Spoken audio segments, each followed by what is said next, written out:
Hello, everybody. Welcome to episode 105 of the Titanforge podcast. I'm Dratnos, joined by Titles and Trell as always, and this week, our special guest is the savior of the AoE cap, or I guess the bane of the AoE cap, Lepan. What's up? Hello, welcome. Yeah, so Oh, Dratnos, you got the episode number right first try. I know Let's go. I did it without even talking about it at all. Was that 105? Yeah, 105 was correct, right? Now I'm Yes. second guessing Yep. myself. Okay, I got it. So easy. Okay, so for people who don't know you, of course, main claim to fame, 150 days in a row of the AoE cap removal tweet. 152. Yes, I think so. Also in other news, recent co-champion, second place finisher of the last MDI group weekend. Okay. We'll call it co-champion, earning one of the two tickets out of the group from Group A of the last MDI. So congratulations on that. That gets you the spot in the global finals, and is pretty exciting. It's so messed up that he's known for being the 152-day tweeter about the AoE cap and not about being the rank 1 tank in Legion or being an MTI participant back in Legion. I mean, to be fair, who else would have the persistency to keep going, after 20 days, so... Fair enough. Yeah. TG, he quit pretty early on, Yeah, he Yeah, was he he gave was up. doing them for a while, but he did stop. But nowhere close. Uh-huh. Yeah, Lepan's been around for a while. He's always been a strong tank presence in the game. I remember Blood watching him Death in Knight. Legion and competing against him in season 1 of BFA. He was number 1 for quite a while then too. He's been around for a while.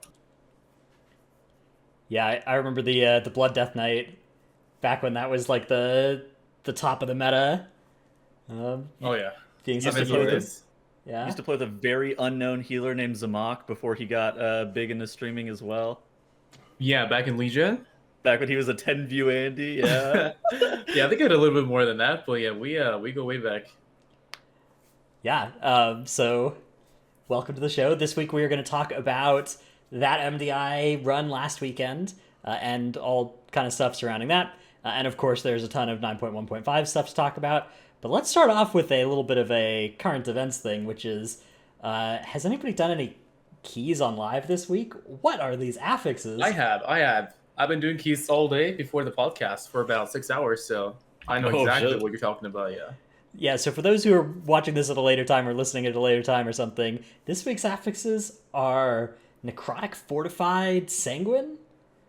Yes. Dude?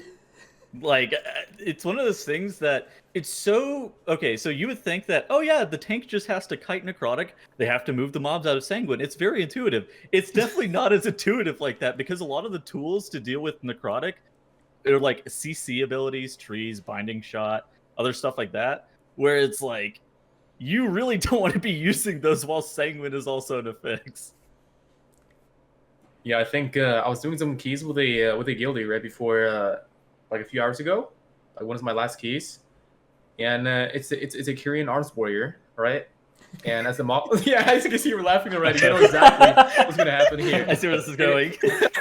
Like the mobs are 10%, and you see the Spear of Bastion go down. Yeah. And you're sitting there healing to full. And not only that, he has the legendary that makes him, the spear lasts twice as long. So they're sitting there for 9 seconds just healing to full. It is a treat, yeah. It's like, oh, it's Necrotic, right? I'm helping. Yeah, it's No, tough. yeah, These affix combos are rough. Like, Fortified with Necrotic alone is pretty hard. And then you add in a layer that makes things to deal with Necrotic challenging as well with Sanguine. I mean, it's just like, unless you're a double Kyrian tank healer in the group, I don't know if you really want to try much this week for high keys. Oh yeah, it's a break week for sure. I heard the new world beta is coming out, so Yeah, New World closed beta, or open beta, I guess maybe. I don't know. Some kind of beta. oh yeah. Yeah. Okay, so something that's not on the live servers then is the MDI, which we have the Group B weekend coming up this weekend, and last weekend we had the Group A, which your team was Team Name, the third highest seeded team in your bracket, but ended up securing the second place, coming out of the group. So nice Yep. nice little bump up in result there from the expectation. So congratulations on that. Thank you. So I guess let's start by talking about your experience last weekend, and then we can look forward to the next couple weeks. First off, who was on your team? Can you introduce us to team name, and also how did the team name come about? Yeah, so it was Igloo and Curry. They're like they're like the old boys of the team. So Igloo hit me up because they were looking for a tank, asking if I wanted to play MDI, and I was like, yeah, sure. I wasn't having much else going on, so like, sure, why not? I'll play it. And then we're also looking for 2 DPS, which ended up being Mikko and Anda, because Curry and Igloo played on the same team last season too. Forgot the name of the team though. Unsure. They're on the team with Jay last season, weren't they? Yeah, is that PI me? Yeah, that was PI me, I think. PI. Yeah.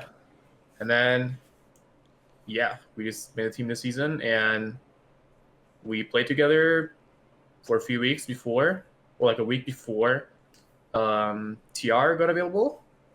And then we just took it from there. We spent a lot of time practicing on TR the few days and weeks before the cup itself, and tried to do our best. So you've played several different MDIs of some of the old formats as well, back when we had a lot of very different rules, right?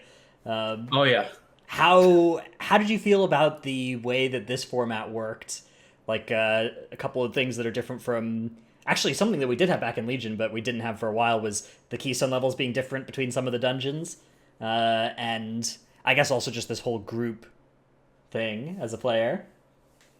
So I didn't mind the keystone level variants at all, really, because I can't remember what Legion really was like with the keystone levels. It was the same on all Legion was like different? there was one tournament where it was like 20s on day 1, 22s on day 2, and 24s on day 3. Okay. Yeah, which is kind of different than this. Yeah, that was insane. Yeah. So I mean, I know some people prefer like the same keystone all around the board to keep it more consistent, but I personally didn't mind the way it is now. I think it's okay. I have no feelings against it whatsoever, really. I think it's fine. Yeah. And then, like the group, the way the group thing works, and getting into the global finals out of the group. Obviously, I mean, you ended up on the good side of that, the way the format worked this time. But detached from that, does that seem good? Yeah. Glad to hear. Very happy. Did they end up on the good side of that? Because arguably they had the most competition, I felt like, between... Well, but they earned a ticket, right? Okay. They earned a ticket. Yeah, it worked out for us. But it is definitely more like if this time it feels more like who messes up the least rather than who played better. You know what I mean? Because I don't feel like any of our runs were like clean. Although having clean runs now feels a lot harder than it did before in Legion. You know what I mean? Like in Legion, it definitely felt a lot easier to have a clean run and keep it more consistent. It's just like harder to keep things more consistent now, especially on hard affixes, on actual higher dungeons. So do you think that's a good point? I can't put my finger on it, but it's like it seems like there's a lot less control you have over situations going wrong than previous MDIs than it was in Legion. Like maybe it's the threat thing, that's probably part of it. I think maybe mobs having more mechanics in general is probably part of it. I don't know. I think a great example is like in Plaguefall, it was a 19, so not a very high key, but you have explosive, right? And it's hard to find the best comp in there because like we played a full melee Zug comp with Prot Warrior, and Hunter, which probably not the best comp in there, but we felt like it was really safe. We weren't pulling too big, and this comp doesn't really have long cooldowns. Like you kind of have damage on every pull, so you can pull smaller but do more pulls and keep it kind of more consistent. It's very hard to fuck up. Plaguefall was one of our most consistent dungeons, I felt like, because we weren't doing any like insane fancy shit. But our route was like a minute slower than Perplexed route, and I don't even know like how fast Sheesh were in there with their comp because they were playing Warlock, Priest, and Mage in there, just like absolutely pulling insanely big, destroying everything. But again, explosive. How do you play a comp like that and keep it consistent?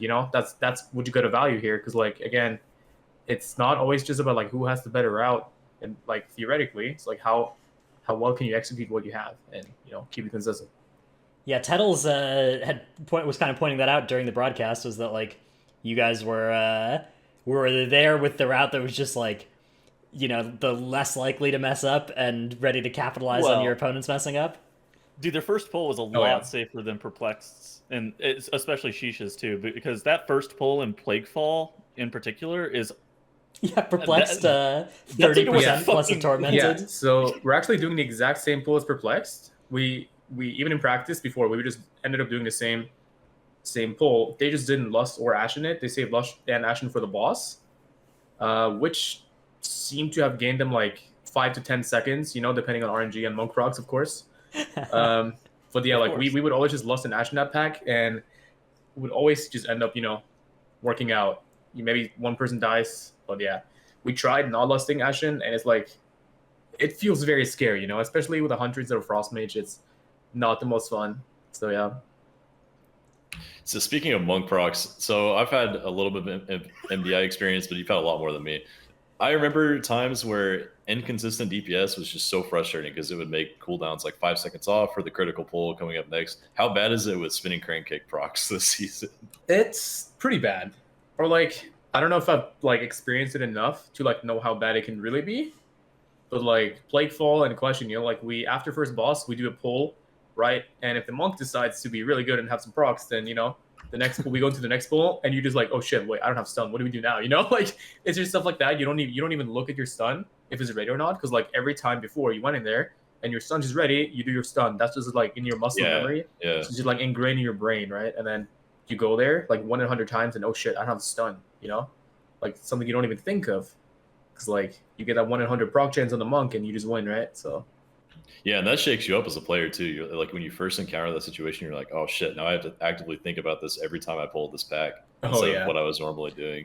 That's and like for those listening, like MDI gets so scripted with GCDs that variants like that really, really messes with the players because you have so many things going on. You have to just maintain brain power in one specific area if you can. Is it worse than Rogue 5 buff? I don't know, because like I never played MDI when Rogue 5 was a thing, so you would have to ask someone else really. But yeah.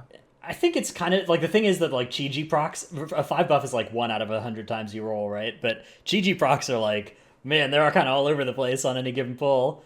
It's like, did you get 2? Did you get 7? So yeah, I think it's more common. It's definitely that thing though, like one of the toughest parts about the MDI iterating process is you do throughout the first time. It's like a 25-minute run. You know, you have how all your cooldowns work, and then you just do it again but cleaner. And now like you've shaved 3 minutes off the run, but like your cooldowns now you have 3 less minutes of them recovering, and so like some of your pulls are gonna have to lose some cooldowns and stuff. Is that something that you guys had trouble dealing with at all? Oh yeah, I mean it's mainly the Windwalker, right? Because that's the 2-minute class. Because if you play, let's say, a popular comp was like Frost Mage, Windwalker, and Rogue, and Sub Rogue, right? So Sub Rogue doesn't really have cooldowns. You just go in there, you hit one target, and do your thing. And then Frost Mage, again, you know, like you reduce your Isoman's cooldown by just the more mobs you're hitting. And then you have the Monk, which is like, hey, I have a 1-minute cooldown and I have a 2-minute cooldown. And you figure out how the fuck you want to, you know, just like deal with those cooldowns, where you want to use them, where it's most valuable. You try it, and then you get better, and then you have to redo it because now you can't use it here, and it's just a pain, right? So yeah, 1-minute CDs are a huge pain. Like I didn't even think about that, but like MDI pulls are like what 20 seconds usually, 20-30 seconds, and then it like gets off, so you have bonus for every other pull or every third pull in some instances probably. Yeah, like we ended up having to desync the Hunter and Monk 1-minute cooldowns in Blakefall because like you would just do pull so fast, right? You needed something on every pull. And they're just dying so fast. Monk procs again on top of it, making oh shit, now we don't have cooldowns for this pull, and it's like, you know, what do you do? Desyncing 1-minute CDs, holy shit! Yeah, this guy's using desync. Yeah, that's exactly. Okay, I have a couple of questions that are just kind of things I'm curious about. One is something we talk about on broadcast quite a bit, is like looking at the path you have through the tournament. How much did you like look at your bracket and figure out which dungeons you needed to focus on versus which ones you didn't, and like how likely you were to win each match to, you know, see which part of the bracket you'd end up in versus how much are you just kind of practicing all 8? Yeah, so the first game we were against one of the lower seeded teams, right? Against Pizza Donkeys. We have 2 Pieces players on our own team, and they're close with the other team. They all know each other pretty well, so they talked a lot, and they were like, yeah, we didn't practice Sanguine at all. So we're like, like their goal was to like lose to us and then beat the team after that and lower. That's what they told us. So yeah, like we barely practiced DOS and Sanguine, but yeah, like we also like we played a lot of DOS and time trials, so we had like some sort of idea what you want to do there. Except you just went the other side first and shit, But yeah, in Sanguine, like we didn't even do our normal route, because like we get to a certain point and you just tab out and it's like, okay, yeah, we're 5 minutes ahead. We're just gonna take it slow and just like do whatever, because as long as you don't wipe, you're just gonna win, right? But yeah, we practiced for that, and then we practiced really hard for the match after against Sheesh, right? We practiced. That was, I believe, Necrotic Wake, Plaguefall, and Halls. Like we spent a lot of time in those 3 dungeons, like that. Those three dungeons we spent most of our time. But we also, there was a world where we would lose to Sheesh, and we had prepared that too. Not as much, but we had prepared for the lowers, also the lower finals, all that, which Sheesh did not do.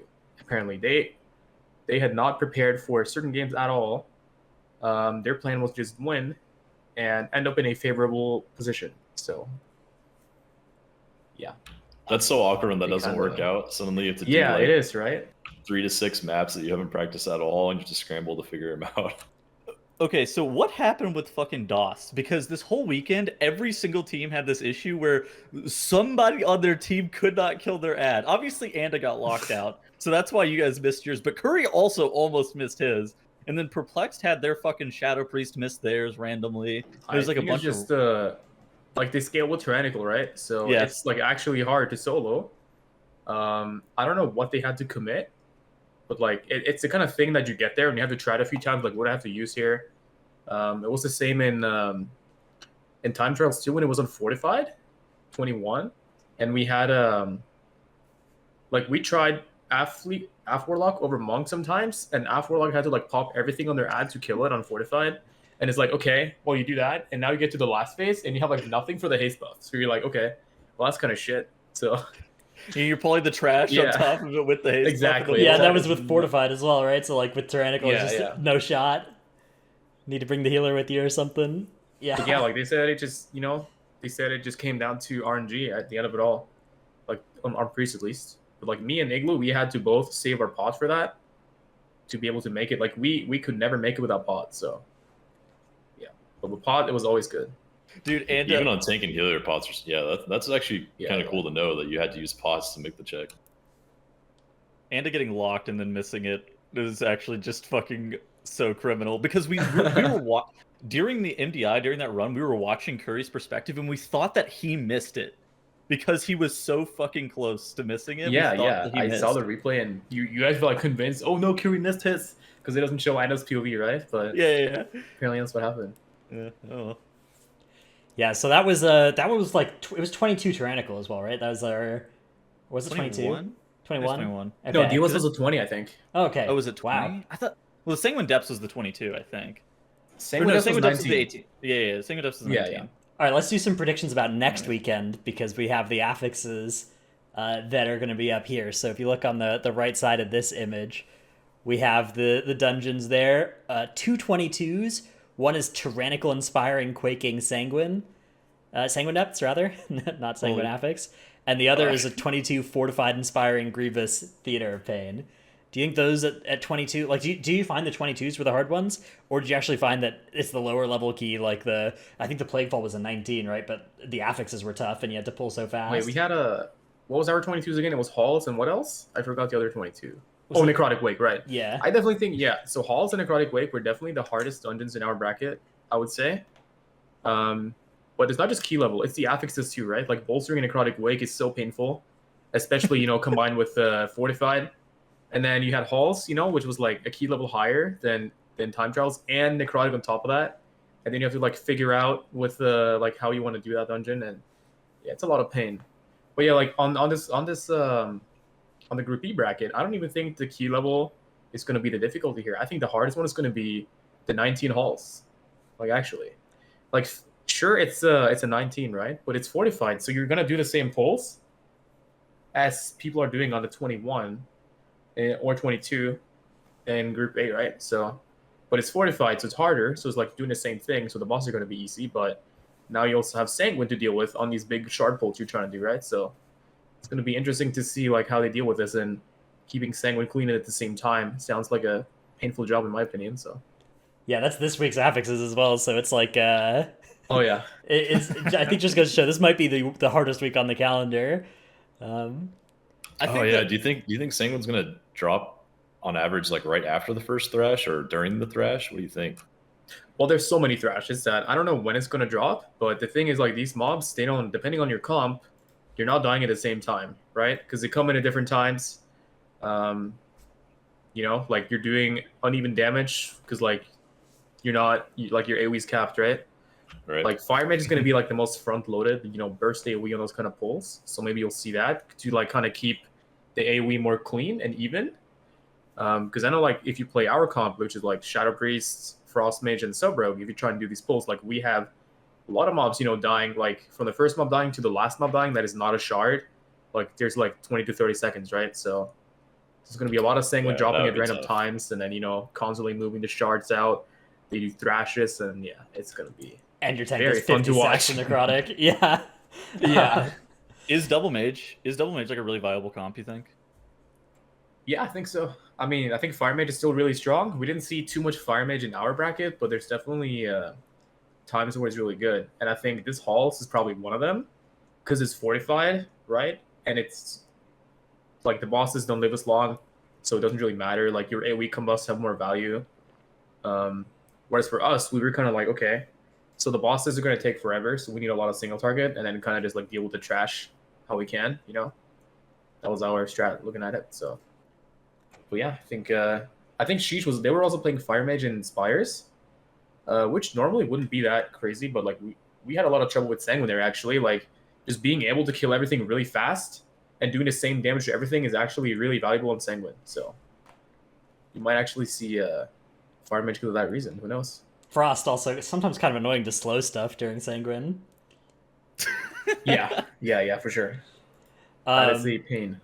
We also saw the Arcane Mage even. Do you remember the triple mage, the blues all the way down? I don't know if you caught that Yeah, I game. didn't watch the game, but I definitely saw that. They were trolling. Yeah, probably. They were trolling. The fire and the frost. Well, the Arcane Mage got griefed on a couple of their arcane powers or something because the damage was like the fire and the frost are like equal, and then the 16k. the Arcane Mage. 16k. 9.8k doing the same damage as the no. tank. Yeah. Actually, the same damage as the vengeance. Okay, so to set the stage a little bit for this coming weekend, which again, that starts as of the time we're recording this tomorrow, but as the time this comes out on like YouTube and stuff, it's already about to be live. So Group B, Hill Factory on this graphic, they're now called Complexity. That's JB and the four Complexity Limit Raiders. And then there's Ambition, which is Nerf, like Azuna, JPC, Ellesmere, Onesie. That team of Great Push players that have never done, besides Nerf, I don't think any of them have done MDI before. So Azuna has Oh, yeah, Billy- a little bit, Billy- but not. Billy healed an MDI team I was on, but we didn't qualify for any cups. I wonder why. Dude, he, Yes, exactly. that was the one with the that was when there were you got 5 attempts on each time trial, and it was That was a doomed season, actually. yeah. That was the one where I've told this story before, but it was the one where we did a Taldazar first, and I needed a macro to cancel all my hots so that I could get into combat without getting him in combat, and then vanish, and do a skip. And then I had that on my bar where my engineering shield was on live, because you couldn't have engineering shields on TR at the time. And then we got to Underrot, and I got fixated by 3 of those Feral Bloodsformers, and I panicked, God. and I hit where my engineering shield normally is. But instead, I canceled every hot that was on me, including a Cenarian ward that had just been put on me. It's so troll. It's real bad. As so yeah, we didn't Yeah, that qualify was for a any few times in cups. practice. You know, I think I hit Shadow Meld by accident like once or twice. So Oh no! Oh, dude, I've done that. Yeah, it's whenever like meld is a button you also just don't have on live, right? You put it in the same spot that like Berserking or Arcane Torrent or something you push at a completely Yeah, different yeah. time is, and then you just press it on TR, kill your team. Anyways, those are the top 2 seeded teams in Group B, and then below them there's Obey Alliance and Practice. Obey Alliance is that Oceanic squad, a lot of roster swaps there, and Practice actually has some top raiders on it too. Yeah, they got Dranako and Riku in there. Yeah, so it should be, I think, another exciting one to watch. I think Group A, like the all 4 of the teams at the top of Group A were really good. I think in Group B, my guess it's like a little bit less close, but we'll see. It's still really strong. The issue with Group B is Obey Alliance, like, they used to be like a team that would get 3rd and 4th seed every single time trial. I feel like they've lost a lot of their long-term, like, they do have 40 and Skylark still on their team, so they have some veteran MDI experience on their team, but they lost like Hollow, Shape, and Chompy, which those 3 guys were all fucking insane players. And I'm not super familiar with the guys that they replaced them with. They may end up being an insane team. That team always kind of surprises us, but them losing those players is not great for them. The team Practice, they don't have MDI, like long-term MDI experience, which a team like Evolving did, at least with Shelly on their team. So I do wonder how that team is going to be able to play, because if they do practice a lot, as their name suggests, then I think that they can be good because they have a lot of raw talent just on that roster. But without veteran MDI leadership, it is really tough to know what you should be doing differently. Yeah, it's and that's the thing about Ambition, though, right? Like, Ambition has Nerf, who did Method NA back in the day, but has since taken like a year and a half off of MDI. And then other than that, it's all live key pushers. Yeah, that's true. So like they have that one, like Shella on Evolving, also kind of in that spot, right? Where it's like one veteran MDI experienced person, and 4 people who this is their first time. So it should be fun to watch. I think that's going to be this is the closest top 2 seeds in any of the groups as well, 3rd and 4th seed. So that matchup should be pretty fun to watch too. I'm excited. I think it's going to be a good weekend. Yeah, it's going to be interesting to see Group B and C, because I think it's going to be very different from Group A, because it's on a new patch and we're playing the first cup, and I don't think we got the meta fully right. There might be new stuff we haven't seen, but like Group B and C, they have the advantage of watching other cups before, and then kind of like trying to look at what other people do, and then optimizing that. So like that's one of the strengths of our team, is like when stuff is like kind of unfigured out. I think we have just like a good ability to kind of like figure out the meta and have a good read on the meta, like what's actually going to be good. Yeah, so that's something that like the Group A really rewarded this time, but Group B and C, that skill is going to be less tested. It's interesting as well. It's going to be a lot more about just like how good people are individual player, right? Yeah. Although not totally. There's definitely going to be, secret tech we haven't seen yet, I'm sure. It always is. So gonna have to wait and see. I'm actually curious to see. There's a chance that 9.1.5 drops before global finals as well. Maybe even like just before. I don't know what it's going to be like. Yeah, I think there's a very good chance. So we may end up seeing the whole thing shaken up again right before then. Again, no idea on any of those timings, but it's a possibility. Dude, that kind of happened last season, right? Last season we had the tyrannical change midway through, but this would be way bigger, I think. Yeah. Another secret tech, that trinket from Tazavesh pulling through the wall, that is some dark secret voodoo shit. Where who came up with that first? Was that you guys or was that Perplex? It was not us. We didn't use it in the cup because we we realized like a little bit before, like after the first day or something, and we didn't like want to go and practice it because we had planned to use 100 to pull through the wall. It was also just like the fact of you need a trinket to proc, and then you have it for like a few seconds, and then you can like pull shit through the wall, right? So like just the uncertainty of going into a pull and not getting a proc until like X amount of time has passed is like, we just didn't want to deal with that. But I still think it's, it has its uses. Might have to ask the admins where it's allowed to be used or at all, but it's interesting one for sure. Yes. Just some of the best toxic. Yeah. Some of the best uses of it you're not allowed to do on MDI, like the Halls of Atonement. Halls of Atonement, there's the most time save on the live servers using that thing, but can't do it on MDI. Oh, what do they do? You just skip the mini boss at the end, right? Yeah, you can't. So on your like the way in game, you can target Lord Chamberlain and like pull him and open the door at the end of halls using that thing, but that's banned in MDI. That's But strat. that's not banned because of the trinket. It's banned because like you're not allowed to engage the boss before it's supposed to be pulled. You know? Yeah, that's the reason. Yeah. Whereas like the mist trash stuff, they're like, Yeah, that's fine. well, these walls suck, and you can pull them with 20 different things. Exactly. All right, let's see. We do have some a question here from a listener as well that fits sort of well into the section. So let's get to these questions here real quick. This is from Dagger D on Twitter, who asks, "What made Prot Warrior the consistent second tank pick for so many teams over this past weekend?" You can expand this to talk about just all the choices you made about which tank specs to use in which dungeons. It's mainly just how strong like Rogue and Windwalker is this MDI compared to before, right? And then there's also Hunter in certain dungeons like TOP and Mist, where you can't really pull as big as you want. Like your pull size is kind of limited, you know.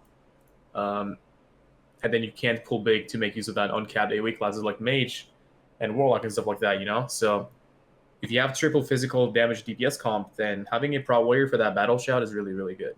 Also, like those are dungeons where, you know, the Demon Hunter utility isn't that useful, so just Sigil of Silence or Grip, you know, stuff like that.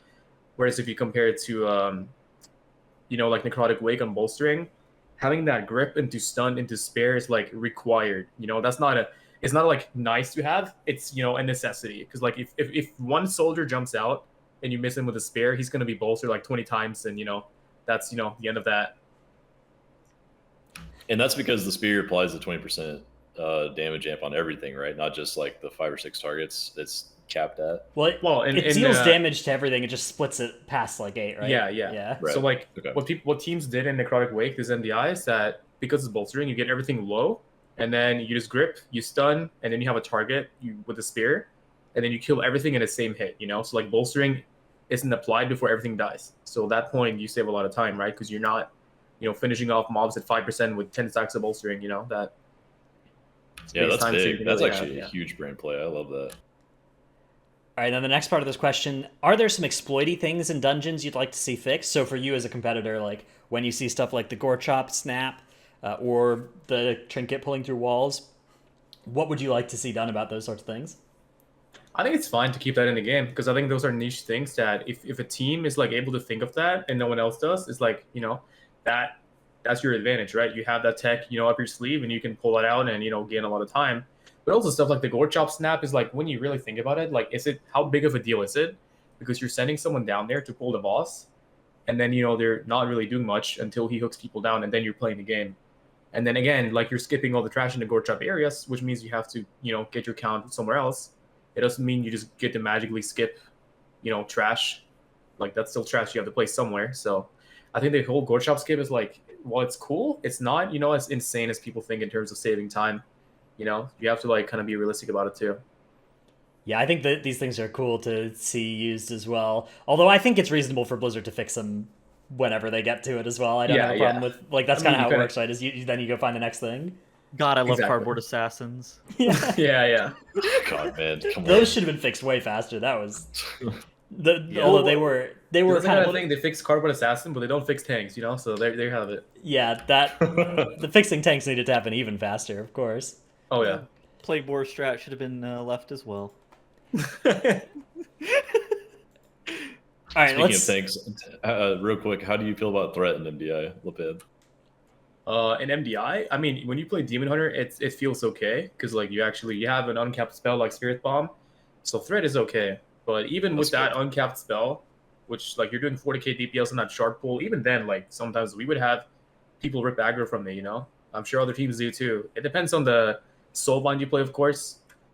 But yeah, like that. In 915, Demon Hunter is actually getting their Spirit Bomb capped. I saw it's going from 20 to 5 and then reduced after 5. So I can imagine if you try and do those shard pulls again with a Demon Hunter, like even then it's gonna feel really bad. Like you're just gonna lose aggro. So yeah, if this target cap change stays how it is, it's gonna be so awkward going into the finals with 9.1.5. Like each class is gonna suddenly do significantly different damage and different target numbers in each pull. Oh my god. Yeah, the Spirit Bomb thing is like one of like 2 things that are actually getting more capped rather than less. Although I think my understanding was they were going to have that thing go to 8 or something, which is I guess I don't know if different it's going to I don't 5 know, or though. 8 because Yeah. I heard that the 8 is like it's staying 8 even though it looks like it's going to 5. Yeah. But spells that are 20 going to 5, I don't know what's happening with that. Like I mean, somebody tweeted out that stuff was not intended and that The they yeah, were yeah, Warcraft that's devs what I'm tweeted that's what basically I'm like, "Hey, it's yeah. not all finished yet. Some of these are like all the things that were 8 are still going to be 8, and they're just going to be soft 8 instead of hard 8." Which, for anybody listening, Better. that's like glazed, your eyes have glazed over now. Just mostly, it seems like they're trying to not accidentally nerf anything while they're trying to buff everything in this patch, which is good. All right, let's move on to our tip of the week segment. My tip of the week is for Night Fae gamers. If you are a Night Fae gamer and you use the Naya Soulbind, I see a lot of people generating these Nature Splendor bags that give them leather, meat, and fish when you kill enemies. But actually, the other one here, Swift Patrol, it works better than it reads. It's sort of buggy. It's this 20% movement speed increase for 2 minutes after defeating an enemy. This thing like procs all the time and lasts, like you can have it for like 10 seconds even in the middle of combat. Pretty often if you're killing ads and stuff. I don't know exactly what causes it to get canceled or uncanceled, but it's definitely not just like being in combat. It's like, I think specific, like maybe something has to target you or something. I don't know. So use this thing. You'll get movement speed in most boss fights and a lot of dungeons for a lot of the time. Huh. It's good. That's pretty cool. Yeah. All right. Let's see. Trell, what is your tip of the week? So his was about Night Fae gamers. Mine's about Kyrian gamers this week because it's necrotic. There's been a lot of good info going around on Wowhead, and Jack had a good tweet that I linked as well. Lepan just sitting here. But, okay, this is Nickel common in knowledge. chat. People know this tech, okay? But there's something that every tank should play on necrotic if they're Kyrian, and that's the Clea Soulbind. And you want to take Ascendant File and the Hope Springs what's the name of Eternal. that thing? Yeah, Hope Spring Eternal Soulbind trait, because the combination of these two basically makes you immune to necrotic for 8 seconds and gives you an extra defensive layer of 20% DR.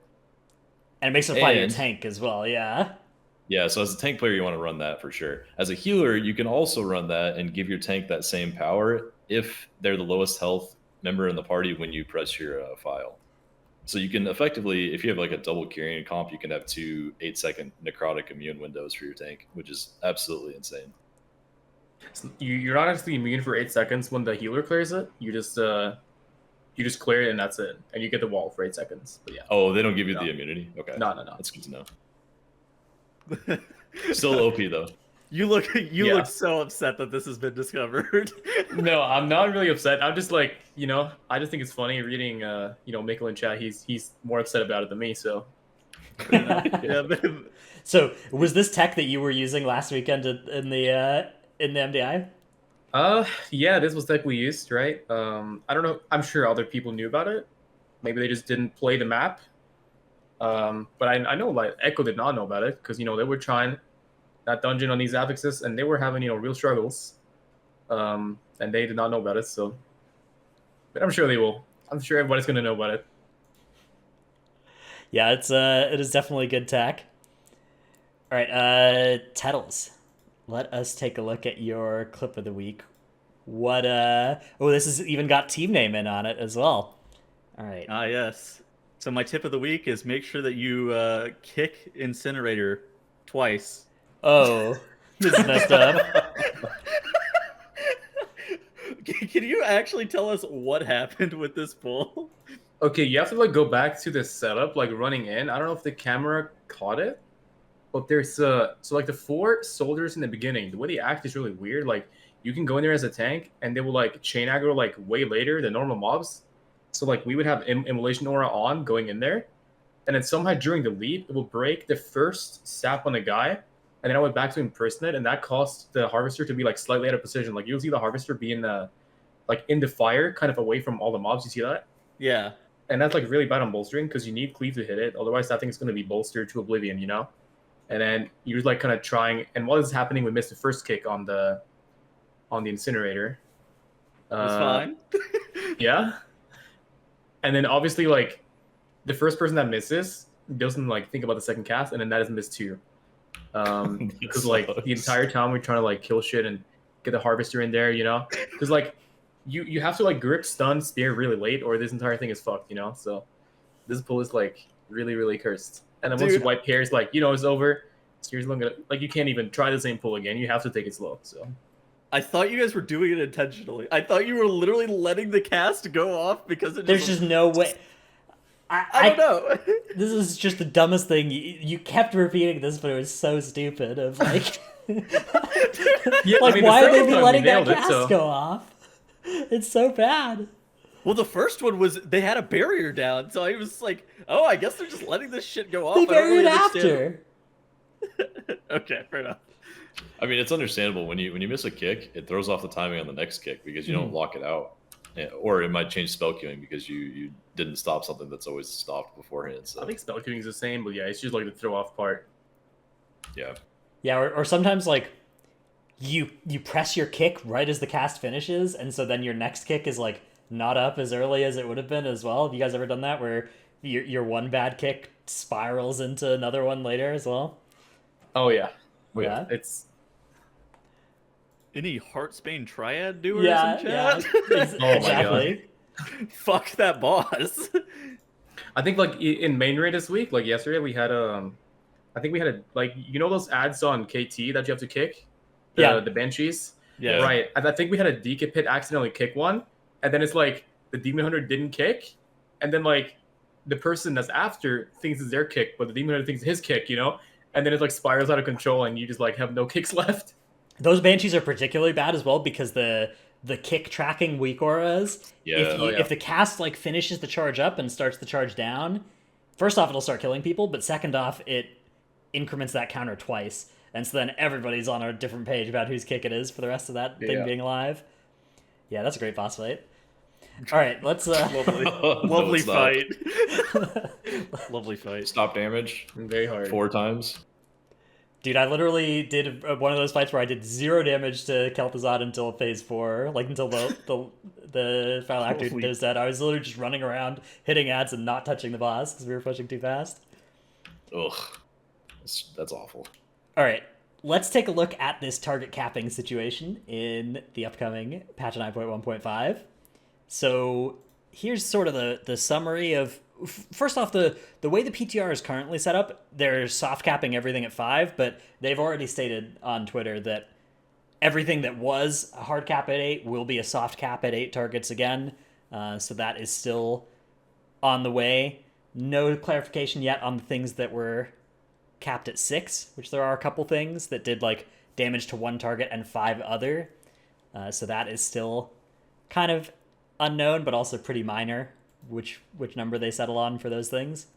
But yeah, basically the way it's going to work is that instead of dealing no damage to the 6th target, all of these abilities will deal less damage to the 6th target, but they will still deal extra damage. It's not like that split thing, right? It's not like you're dealing 5,000 damage to 5 targets and then 5,000 damage just split among 6 targets, right? Or like that kind of thing. That would be basically just making Bullstring Week better, but otherwise not changing the target cap like incentives. They are increasing the damage for each extra target just by less for each extra target. It's also so messed up that they're holding Mistweavers down by not uncapping Spinning Crane Kick. True. And Brewmaster, uncap it. Yeah, No, so do not uncap it. Who? there are a couple of notable absences, of course, Spinning Crane Kick, mostly because they cannot figure out how to balance Windwalker and haven't been able to for like 7 years.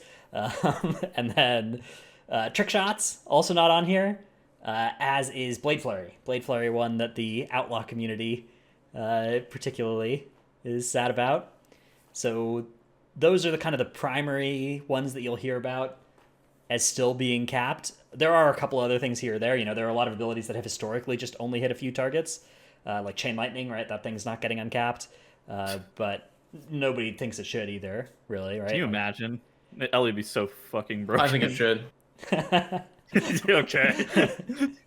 We've got the purist here. The AoE cap, under no circumstances should anything Friend be of AoE capped. Friend of elemental shamans. Yep. So yeah, Lepan is somebody who has been tweeting for an AoE cap removal for 152 days. How close would you say this set of changes is to like what you wanted? I mean, I would like it to, go all the way back to what we had, before, where almost everything hit, 20 targets and then reduced beyond that. Although I am very happy we get, some sort of compromise. I feel like we have, won the battle, but maybe not the war.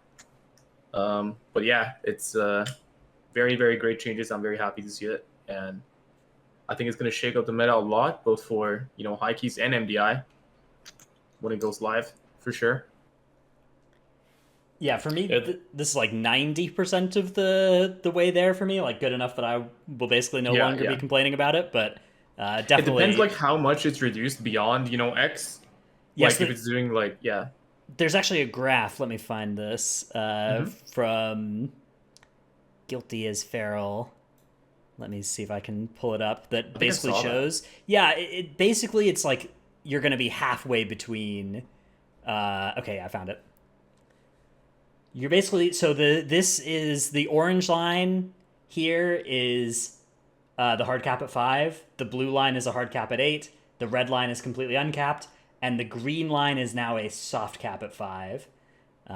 So that you can see it's like basically halfway between the orange and red lines, right? You're basically gone halfway between being capped and being fully uncapped for most numbers of targets in the kind of important 5 to 15 range. I mean, that already is going to be a huge change, right? It's going to change the meta for sure. Yeah, and also if they do go ahead and change some of those abilities that were hard capped at 8 to capped at 5 and then soft cap after 5, well, they're not. You can see that those get a lot worse between what is that? Yeah, so at like 8 targets, 5 to like 14. It would be like a 15% nerf, but again, they've already said they're not doing that. They've already said that basically there would just be another one with the same shape that starts at 8 instead. And is halfway between the red and the blue lines.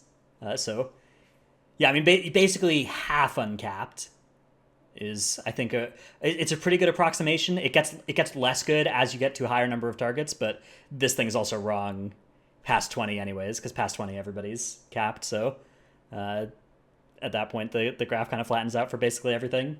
So apparently that's the old graph. I just linked a new one in our show notes if you want to pull it up. Ooh, okay. Yeah, let me grab the new one.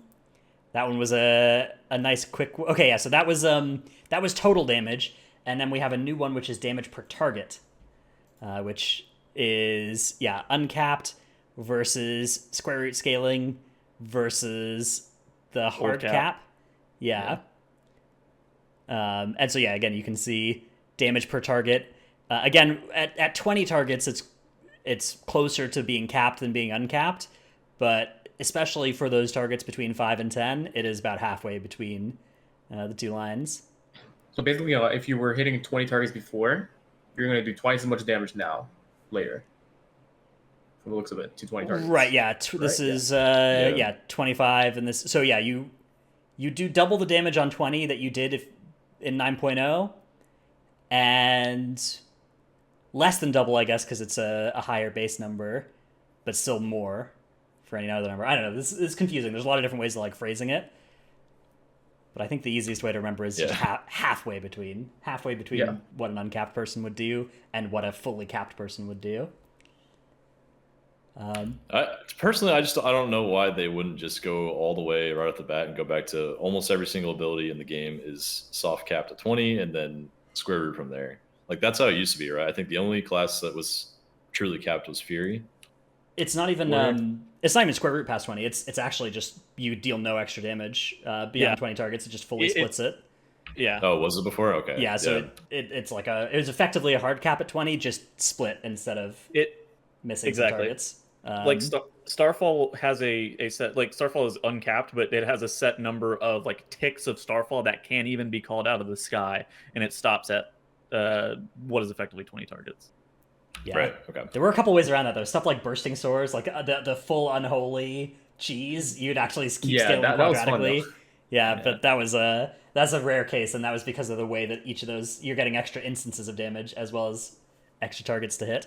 Anyways, I think the old Windwalker also omitted that. I want to say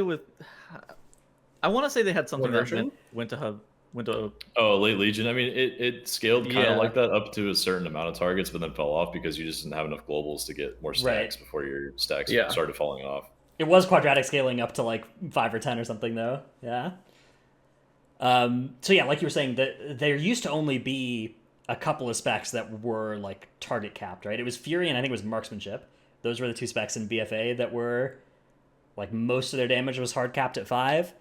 And yeah, now we're gonna be moving to this world where like a lot of specs are in this half scaling past 5, scaling half as hard as the fully uncapped stuff. I don't have a problem with this. I don't really like. I feel like this is a very reasonable way to accomplish the goal they had at the start, which was like, well, one of their stated goals. Obviously, they've recently said, "Oh, we actually wanted to slow down the big pulls," which they never said at the start. At the start, they were just doing the whole, "Oh, we want different identity." But Class fantasy. if you do want different identity, I think this is a fine way to do it because, like, dealing half damage to a 6th, 7th, and 8th target is still a lot of extra value from pulling those mobs. Whereas dealing no damage was really bad. I do think there's some sort of identity now though with Monk, right? Yeah. Like I mean no, but like actually like it's not something you bring when you pull insanely big, right? But when you're doing these lower pull dungeons, Monk is like really it's just better than anything else because like on those amount of targets, it is just the best spec, right, for AoE. But I think And that's like a niche they have. I think that the way that Monk is right now is not like healthy. Like it does like 80,000 DPS on some pulls, so I feel like it works as a niche because it is dealing broken amounts of damage that like need to be nerfed. Well, MM is also the same way. MM is much fairer. It's less egregious because it's not the outlier here, right? And they get punished more heavily because their talent selection just makes them infinitely worse at single target and stuff like that. Like they get punished a lot more than Windwalker, but for the targets that they hit, they are the highest DPS in the game. Like them and Windwalker are both very, very good at 5 target cleave. Yeah.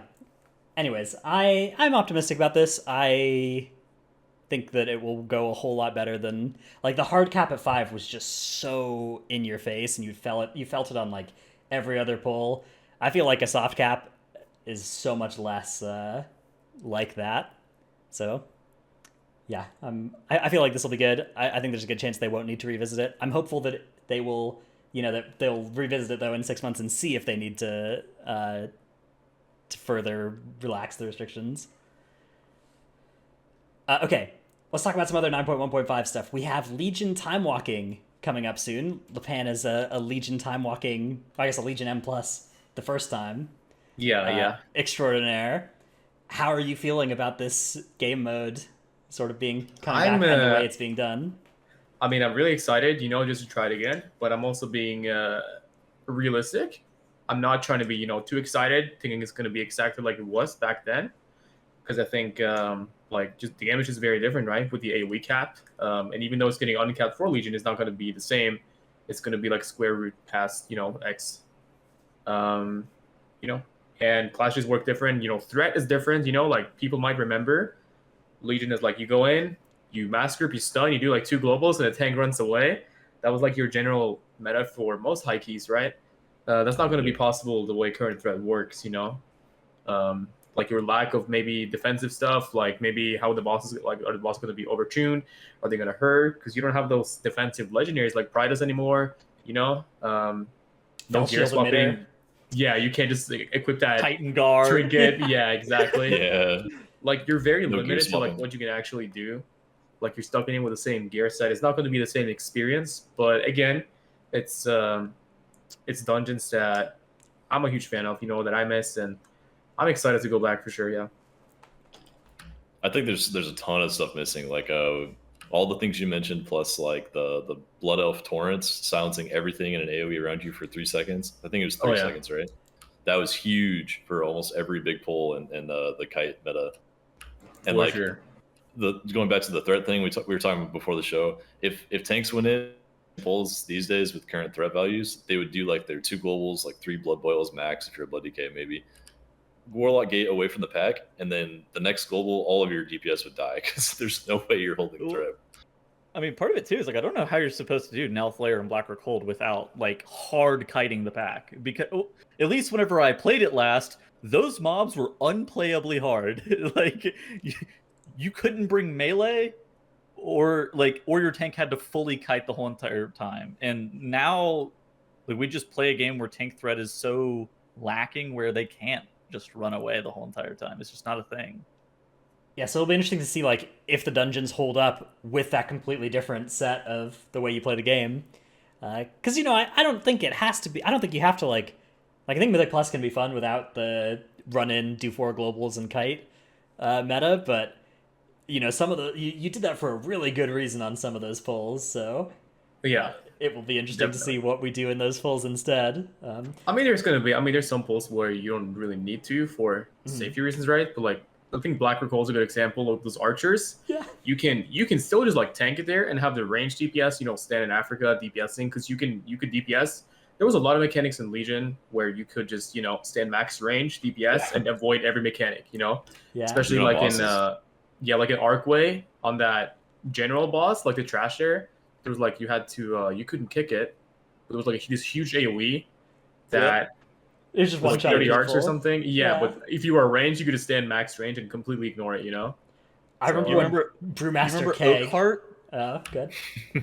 So you remember Oakheart? You fucking just ranged literally every single mechanic. Yeah. Don't get knocked back by his stomp. Don't get any of those vines spawn on you. You actually just outranged the whole thing. Yeah, so I imagine like all that shit's gonna be the same mechanics wise. Like I don't think they would go in there and like change like how range and stuff works. I think you could still outrange the same things you could before. So it might just be a range meta once again, like if you're a melee, I'm sorry to say, but just gonna hop in LFG and try your luck. Black or Cold was real bad for that. Like if you were melee and Oh, Black yeah. or Cold, Oh, that was yeah. not feasible. I Like, hope even- that they rethink that. I hope that they go through all these abilities and like nerf the damage in half and double the range, like they did with Thrash in Halls of Atonement. Yeah, Double the range. Yes. Dude. yeah, and make it prior target chickens. Just get them. Treat Boomkins as melee. Yeah, Man. I have It's 45 like yards, the please. it's like the Mistweaver or H-Pal dilemma where they're like sometimes considered range Dude, or melee. They can I- just make Boomkins be considered melee. I recently learned that H-Pal and Mistweaver. H-Pal doesn't get Wailing Arrows on Sylvanas, but Mistweaver does as well on Sylvanas last Yeah. phase. That's just so messed up. Okay, the other thing we have is still nothing confirmed, but the Infernal Affix was data mined just before our show last week, which still kind of unclear how it works, but it looks like it's going to be one of those like 3 mini bosses throughout the dungeon. They each have their own abilities and adds, and then they all have this shared ability where they do circles you have to soak, or else infernals spawn out of them.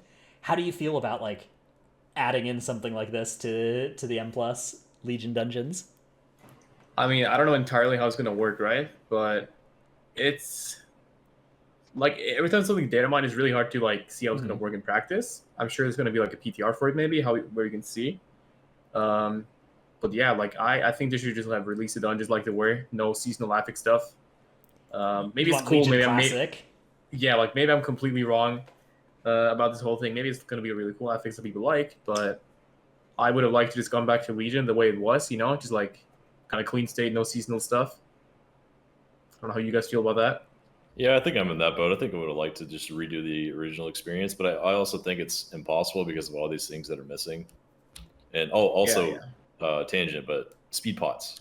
There's no No changes. speed pots. Oh yeah, that's gonna be very bad. Well, That's so awful, honestly. yeah, for Legion Lipo was pulls. so, or Skystep it was back then was so Yeah. was so big for a lot of those pulls.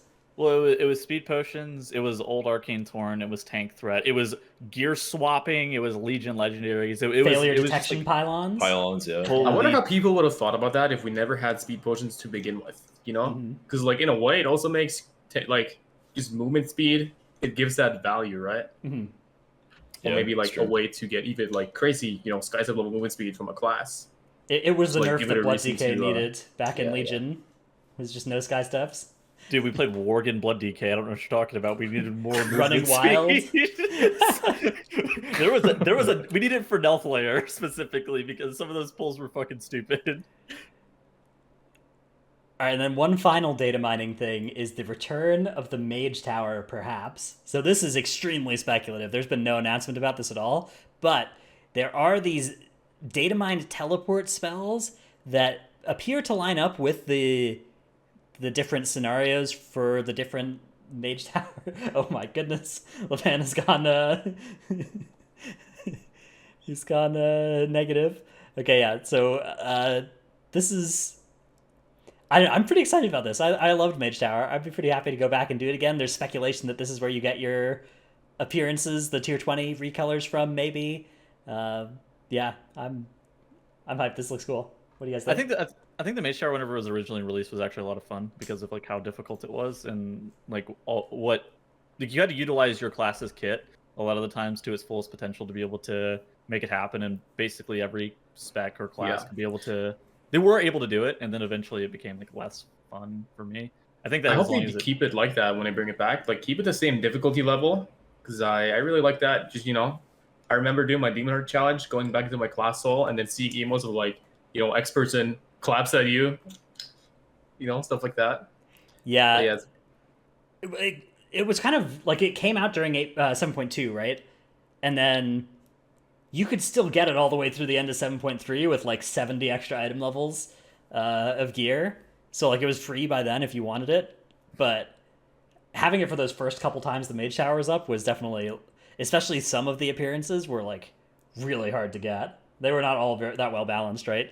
I don't know if you guys remember the difference between like Guardian Druid and Prop Paladin for that thing was just night and day. Crazy. There was like 2 Prop Paladins that got it on the yeah. first Mage Tower, and every single Guardian Druid that had Leffas and I Keep for think it got Guardian. it. Yeah, you just literally stand outside of the mechanic and you hit just it with outrage Thrash. Yeah. He had like super long arms as Guardian at that point because of Legendary and the talent, I think, Balance Affinity. Yeah. Making me have like 15-yard thrashes. That Nope. was insane. that was old Balance Affinity too, where it was 5 yards instead of 3 or whatever it is now.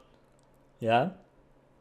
Yeah, I'm excited. I already have all my weapon appearances, but I'd love to get. I don't know. I'd be fine with them putting them back up or the recolors of tier 20 or whatever. I think the Mage Tower is sweet, and I just hope it's there. Yeah. I hope it's challenging. I think is the biggest thing. Yeah, I do hope it's not like sadly nerfed to the point where it's just like this is Steve. Pan has ears now. Announcing his start of his Final Fantasy career here. Are you two playing in the Echo Race to World First Final Fantasy Edition? No, I'm not. I honestly haven't followed Final Fantasy at all. Well, yeah, it's gonna be interesting to watch for sure. Yeah, It's just Age Raiders from Echo playing Final Fantasy. I think so. Yeah, I don't think they've announced who's going to be on their team or whatever, but that was my guess. Was that they would just have? I think Nagi tweeted that he was going to be on it. So, Do you know if they played it before, or is it like a completely new experience for them? I think they said blind. I think it's just eight world first WoW Raiders that are going to blindly prog Final Fantasy. Sounds exciting. All right, we have a couple of questions to do in our Q&A segment, but first we get to thank our supporters over at the Patreon. They are, okay, found it. Paul of US Tichondrius, Concubine of US Tichondrius. If the devs are handing out come back candy, can we get Great Vault can't give me loot I'm already wearing unless it's a second one-handed weapon next? Blizzard and Beyblades have 2 things in common. They both have let it rip. Dratnos' Dino Pillow, Chromed, Trekkie, Never Nude, Chewy. Developer releases announcements towards normalizing obsolete Shadowlands, aka Dratnos, that's the acronym there. Delete_gaming, day streaming, delayed due to flooding. Hopefully we'll be back on air in about 2 weeks. Thanks and stay safe, everyone. Dude, I had a guildie in the flooding in New York as well. Oh yeah, dude. There's multiple flooding. Louisiana is also fucking underwater as well. Oh, that's rough. I think there was some in Germany too. Yeah, there was like a month and a bit ago, really? right? During Race to World First, I think.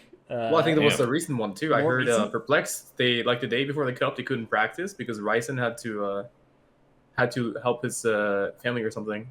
Is their It's whole flooding. team? Is most of their team German? Wait, I didn't realize that. I think Swag and Ryzen is. Swag and Ryson both are. Yeah. Yeah. Yeah, the guy in my guild was trialing, so he like he did a boss as the water was starting to. That's dedication. Yeah. Oh my God! Save your household. Don't play WoW. Yeah, it was when we found out we were like, dude, it's fine. It's not AMZ, it's AMZ. Salty Senny, Necris, Tankdill, Nevuk, Brad Ceratops, Sinmora, Eevee keeps dying to Slappy Hands in Mythic Plus, Take Light of the Protector and Frenzied Regen off the GCD, No Trick, I scheduled a Tettle's Flame, Diemat. Instead of walking to raid, I glide, die, and release to raid. Do you guys see that there's just direct teleport? It's like confirmed that it's like right outside of raid in 9.1.5. Why wasn't that added? Why that should have been hot fixed in. I mean, please. That's like the 9.1.5 tagline is like, this should have been here since the start, but it's fine. It's still all good. Lufer, Nix. The past tense of William Shakespeare is will I were shook speared. That was actually so good. Yeah. Will I am. It's will I were. Will Yeah, I yeah. were shook speared. Gallic, Brusif, Dratnosharts Abyss. Does this parcel contain anything fragile, liquid perishable, or potentially hazardous, including lithium batteries and perfume? M Sanity. Zena. We are praying Hanny will pump in 9.1. Rogue is now good enough for Frog, but still bad enough to be sat for SLG. Bless up. Red Color. YouTube.com/workbringer. Walking Atlas has 2175 dungeon score, but is still only 6 out of 10 heroic. A Horror of US Proudmore. KSA's mythic team is trash cans and not trash cans. Alphabet Soup. Druid Friends of Evolved Gaming. Number 1 Simsky for Trelsky. Lolari. At least Lurka can't get nature locked this week. H. Miller. Milk. Narnar, the Marsh Hare, and Soji is the number 1 little green man on US Thrall. What green man do you think he is? Do you think he's a monk? I think that's a goblin. Hunter? I think it's got to be a goblin. Oh, is a monk or a hunter? Oh, he's is a he just leprechaun. goblin? Hunter or goblin? Oh. My money's on goblin. My money's on leopard gnome. A leopard gnome. My money's on monk. Leper gnome. Can you play as leopard gnomes in the game yet? I'm not trying. I'm sure there's got to be a toy, right? I think it can be one like during Halloween, one of those like wands, right? Leopard gnome, one of my favorite Hearthstone cards. Oh yeah. Yeah. Okay. First Q&A question comes from Twitter at Matt Monty, who asks, any prospects for the next daily tweet campaign? Any ideas for what you're going to use your power on next? I didn't have anything planned. I mean, there's stuff I'd like to see change, but I think the whole 8-week cap thing was like to keep it kind of unique. I think it would get kind of old real fast if one thing gets fixed and you move right on to another thing, just like keep crying out Warcraft devs. I'll give them a little break for now. I remember the just Account remember the essences. make Essence's account wide. That account was like happy for like a month, and then immediately swapped into make Covenant swappable. Yeah, that's right. Yeah, exactly. But like that was justified. I agree. Like, don't do one until there's something that deserves it. Right? Don't just do one because you need one always. Okay. Next question from Tator, who asks, how does it feel coming back and competing in the MDI? Does it feel any different from the MDI runs you did in the past? So like back in Legion. It definitely feels more difficult compared to Legion in terms of execution and all that. But in terms of like the whole time trial and Cup, it actually feels really similar. Because back in Legion, you had 2 weeks to do the time trial. Now you had a week, so like half that. But before you had like 5 attempts, right? That you made count. So like I didn't really experience that part because last time I did MDI was Legion. Prison. Yeah, exactly. And again, you had kind of the same thing for cups, like you practice and then it's basically like Legion MDI, but half the time is what I feel like, which is a better format, I think. But yeah, compared to previous MDIs, this is very different. But I didn't really experience those when it was different. It's like more or less the same format that I'm used to. So yeah, I do think in a lot of ways it kind of the format moved back towards Legion this season. Yeah, the Legion exactly. MDI formats in a lot of good ways, and it improved on it in some other ways. Do you think that they should have like not allowed the teams from Cup B and Cup C to start practicing on the TR until like their fixes are announced, or do you think that it's okay to have them practicing the whole entire way through? I mean, I think I don't know really. Like I feel like it's a lot more playing, right? Because you can get an advantage. But I feel like for these old teams like Echo and Perplexed, if they were in Group C, it's like, I mean, I know Echo is, right? Like practice for them isn't the same thing as like a fresh team that needs to build that synergy, right? And like see those dungeons and all that. Whereas Echo and Perplex has that, experience and synergy from playing together before. That and previous cups in the same expansion that, that practice before they have the cup maps available, it's like way less efficient to them, right? Yeah, I'm not sure because like I think a lot of the it's just so tough because like if I was a player in Group C or Group B, I would much rather not have the tournament realm be up for me until like everything gets announced because like I don't want to be in MDI jail as it was called for. But I also feel like log. I feel like I, as a player, like if we were in Group C, I would prefer, like it's in our benefit that it is up because we're gonna get a lot more out of Right. that practice time than other teams that are, Then playing all Echo, these right? cups before. Yeah, exactly. Like we benefit from that a lot more than them, even though, like, you have to play more, right? So Yeah, it's definitely interesting. It's there's not an easy solution for what they should do on it. Also, like if you take down the TR for those groups, maybe they just are like practicing on live anyways, and just like kind of scuffed practice, Yeah. but it's still as much time. I don't know. It's a very hard problem to solve.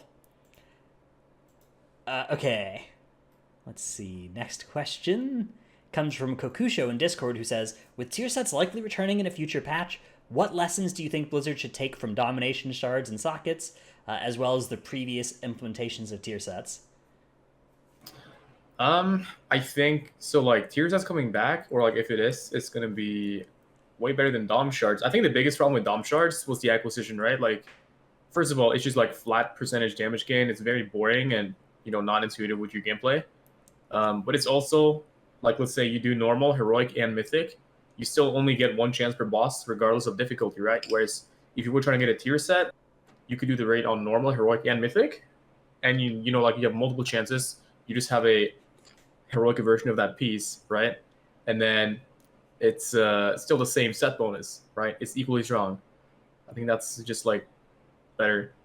I It's like Yeah, I felt like it wasn't like the pieces of gear like were largely the issue. I felt like it was just the layers of RNG of the whole entire thing. Oh, yeah.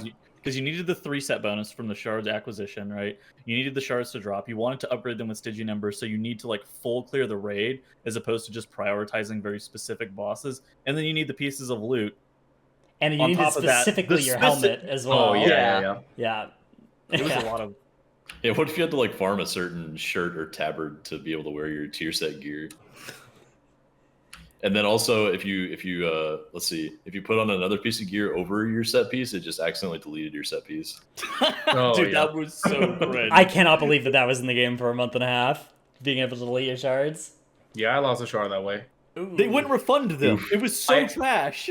Dude, I lost a shard for over a week without realizing that I actually had lost it. So Well, it can't have been that bad then. yeah. All right, next question comes from Taylor, who asks, if there was a singular spec you could remove from the game for the health of the game, what would it be? Not a meme answer. So, Yeah. not saying So like Lincoln, I don't guess. think there's like any specs that is like a danger to the health of the game. So like to find one spec that's not a meme answer is like really hard. Because like I don't think any specs is like threatening the health of the game. But yeah, I mean like you can never go wrong with balancers or any mage specs, so I don't know. I do genuinely think that they could cut down on some of the shit that feels redundant, like Holy versus Disc Priest. I feel like they could cut down on some of that. I feel like they could cut down on like Yeah, but isn't the answer to fix the spec rather than delete it? Yeah, that's the thing as well. Or I Like, don't there are a know. lot of people who love of course. Holy, right? Like any spec you Exactly. could name, there's like people who love it. there's no way they're actually going to delete any specialization because that would cause too much Right. of an uproar.